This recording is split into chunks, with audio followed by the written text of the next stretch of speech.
മുൾമുടി ധരിച്ചു നിന്നെയും സഹിച്ചു മന്നാതി മന്നനിൽ മാറാത്ത സ്നേഹം.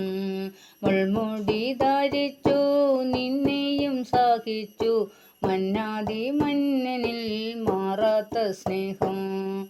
നിന്ദാസനാകുവാൻ കൂശു ചുമക്കുവാൻ നിൻ സാക്ഷ്യം വഹിച്ചിടുവാൻ എൻ്റെ പ്രാണനാഥനെയൊന്നു കാണുവാൻ ഞാൻ കാത്തു കാത്തു ജീവിച്ചിടുന്നു.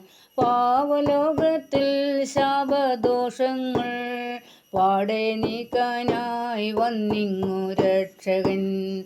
സ്വർഗവാതിൽ തുറക്കേണമേ കർത്തനോടു കൂടെ വാസം ചെയ്യുവാൻ. ക്രിസ്തീയ ജീവിതം മഹാത്മ്യം കണ്ടവർ